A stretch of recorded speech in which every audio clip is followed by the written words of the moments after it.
Hello, this is Michael. You have reached the final stage of getting your grader complete so that you can grade assignments really quick and you can provide instant feedback. Now, this may have taken a little while to go through these videos, but what you'll find is when you learn how to do this, you can really do these procedures very quickly, and you can make graders with ease. And the best benefit is that you can grade papers very efficiently, and you can create feedback that you've never created before, and you can organize your grades in a way that you've never done before. This is a final video to show you how to get the grader installed and fixed, and how to get the emails ready to be sent. And I'm also going to make some videos as well that will show you how to organize your grades in a way that allows you to have a constantly filling sheet that is mirrored to your gradebook, so that when it comes time to entering grades, it's all there for you and you just basically enter them instead of trying to pick around and all of that. That's in a future video. But this one here will get you, by the time you're done with this video, this will get you suited to grade papers and have feedback and have all the data that you need. And you'll be well on your way to being a very efficient grader. So to recap, we've made a form, we have made the master contact sheet, we have created a VLOOKUP to find the name that are important and the email addresses. We've made a calculator that's going to calculate the grade over here. We figured out how many domains we had, the value of each domain. We made sure that the total value is rounded, so it's not going to have a decimal. So we're all ready to go. Now, as it stands now, if I were to enter something in, the entries would definitely show up over here. So if I were to grade a paper using my form, these would populate. I would get some information on the timestamp, student ID, and all of this would populate. But the problem would be that none of these formulas would work. They would work if I were to grab them and copy and drag them down, but that's very inefficient. Luckily, Google has a solution. In almost everybody's Google, you may have to add this, but it's probably already there for you. If you click on add-ons right here, you've got a couple things that are really nice. First one is copy down, and the next one is FormMule. We're going to use both of those today. The first thing we want to do is copy down. Now, I use copy down only after I've entered all of my formulas that I'm going to use in my sheet. And I had mentioned that earlier, that the sheet wouldn't work until I installed copy down, which I'm not going to do until I get the formulas. And you can definitely create formulas after you install copy down and then turn copy down back on. That works fine too. But in case of ease, or to make things easier, I do it this way. I make all my formulas, so everything's going to calculate right. Then I go to copy down. This is very simple. I go to copy down settings. This little thing appears here. It's not a whole lot of pizzazz. I'm going to click it on. And it's going to make a circle. It's going to go around. And these are the formulas that it's looking for.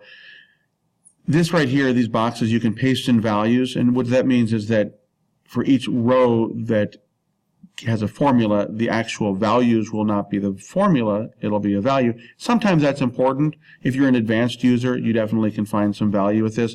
For these things, it doesn't matter. Leave this like it is. But what I will do is hit Save Settings. Probably don't even have to hit Save Settings, but I do it anyways. That's it. So I can X out of this, and now notice how this second row is blue. What's very important is that we leave that row alone. We don't sort it anywhere. We don't move that row anywhere. That row is the row that Google will look for to find out what formulas it needs to apply to any subsequent entries in this entry range here that comes from our form. So now when I enter something in, copy down is going to copy these formulas down, and it's going to look up the names and look up the emails. It's going to copy these other formulas down, and it's going to figure out how many domains there are. It's going to do my scores, and it's going to do all of this good stuff. See, it says master formula, do not sort. So please don't sort this row. But now we're ready, so copy down is going to work. Okay. Now the next thing I want to do then is set up my emails. I'm going to show you how to do a really simple email. FormMule is really easy to use. Once you do one easy one, then you can figure out how to do more advanced ones. So again, back to add-ons. Go down here to FormMule, and because I haven't used it in this sheet today, it's going to make me launch it, which is fine. I'll launch the FormMule. Sometimes FormMule lags a little bit depending on your connection. Today it's going pretty fast. So there's a couple different screens it's going to prompt you to go through. The first one here, you have to select a sheet. So the sheet I'm looking at is Form Responses 1. So basically what I'm saying is send an email based on information that is on Form Responses 1. And of course this is where my email addresses, my scores, all the stuff is on Form Responses 1. And then I'm going to do this. I'm going to make the form trigger on, which means when I hit submit, when I'm grading a paper, it's going to trigger FormMule to do its thing and then send the email. So good. Form response is where I'm looking. The trigger is on. Now I can click next. Okay, this next column here, sometimes you're going to have more than one template. Again, if you're an advanced user, you're real comfortable, definitely can find some great uses for this. I use this quite often. For these purposes, though, we don't really need it. It's kind of for advanced things when you get that thought in your mind of, I'm going to send an email only to people who get less than a 60, or maybe a different email to people that get less than a 60, and a different email to people that get a different score. I'll let you figure that out. Once you get to be an advanced FormMule user, these things are pretty darn easy to use. So we'll just save the settings. We won't even change them. Just save them. And then it's going to create a hidden template, which I don't have to worry about. And now this next blue thing turns on. And it's going to let me build my template. Okay, so I said this earlier in another video that the column headers are not necessarily consequential because ultimately they end up being these tags. Now where they can be consequential is the headers that are for the things that you're grading. Because what I like to do, these are the headers for the things that are grading. Map shows all 8, convergent boundaries, divergent boundaries. These are what are the column headers on row 1. Now, I make sure that my column headers show something that would be understandable to parents and students. So I, for example, wouldn't say, 1, 2, 3, 4, because that doesn't have any information. I title them in a way that somebody that gets this email will be able to say, okay, this is the score this person got on this, that, or the other thing. Okay, so let's set this up. Obviously, we've got these little dots. These little dots mean we've got to use these. So I'm going to make this 2. I'm going to click there. And it says required. You can use an email or a tag. We're going to go down here. I'm going to make this to email 1. And then I'm going to put a comma. And I'm going to click on email 2. And then I'm going to go to CC. And I'm going to click on SEmail. I technically could just go comma SEmail. I don't know. I just do this every time the same way. So I also always put a reply to. It's not required, obviously, but I put a reply to, and then my email, so we can see it. And then the subject is required. You can use tags for the subject if you want to. So, for example, I would put, plate tectonics poster grade 4, and then I'm going to say for the name, first and last name. So I'll do it like that. Good.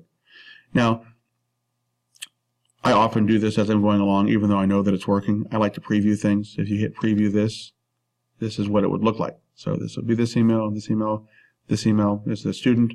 It's going to reply to me, and then the subject's plate tectonics grade 4, Michael Anderson, because it looks up the information that is under that column header for this one particular row, for row 1.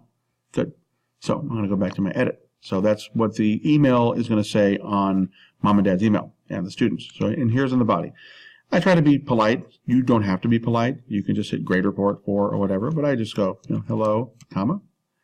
And because I already use the first and last name, I tend to be less formal now. So that's where I'll go and do first name, took, or I'll say completed the plate tectonics mini poster assignment, period. Now I'm going to show you something here. When I preview this, check that out. It says first name Michael Anderson. Michael. I don't like that. So for some reason FormMule defaults and puts this stuff in. It puts the tag name in the body. Easy to fix. If I go back to edit, see where it has these little arrows?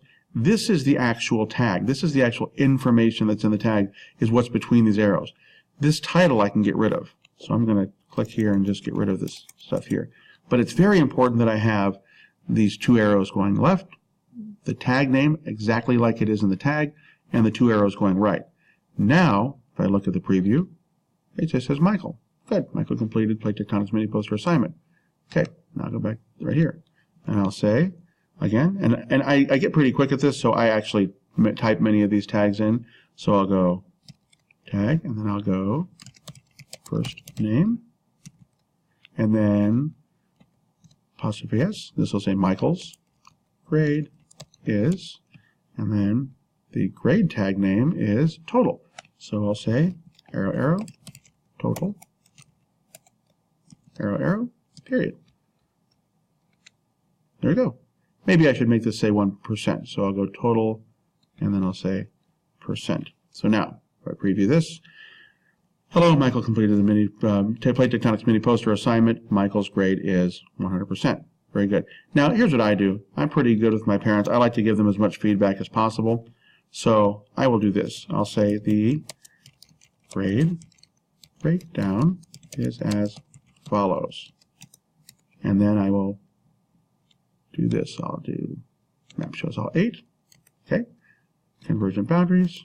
Okay. Divergent boundaries. And transform. Okay. Now, in this case, I want these tags to show because this shows what the grade was from. But check this out. If I look here and go to preview this, I have these numbers, 8, 6, 4, 4. That's not really relevant on a scale of 1 to 100. So what I need to do is change these to the actual numbers that are representative of a scale of 0 to 100. How I do this is right here. Remember, when we set up our calculator, D1, D2, D3, and D4, these are where the actual, well, and for each domain, 0 out of 25 score is. So I'm going to change this little part right here. I'm going to leave these little tags, and I'm going to change this to D1. And then for convergent boundaries, I'm going to change this, because this is the second domain, to D2. And then for a divergent boundary, I'm going to change all of that to D3. And then for the transform boundary, I'm going to change that to D4. Now, if I look at this, preview, there we go. Those have the grades that are actually representative of something that would add up to 100%. Very good. You could even add a percent sign if you want to. It's up to you.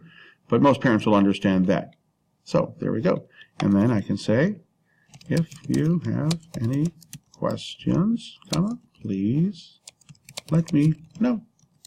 Have a great day, Mr. Anderson. There we go. So, to reiterate, I used my FormMule, and I have the emails right up here. Reply to is this. I use a subject header, and I had the tag in the subject header, and then I just constructed everything, and I showed you that if you put in a tag, then it will show you in the body, it'll show you the actual tag header. And also for these guys, we want these tag headers to show, but we wanted to change the data. Instead of being the 8, 6, 4, and 4, or whatever that was, we wanted it to be the data that's in these columns here. So that's why I did that. So now somebody's going to get an email that's going to show them all of this information. So if I go to preview this, just make sure it looks good. That looks good. That'd be fine to see in the email box, don't you think? I agree. So I can do preview and send all, and I usually do this just to make sure that I'm going to get the right email. And it says I'm going to send one. That means that I've constructed it right, and I can send it now. And so I just sent myself an email that's got my grade. Good.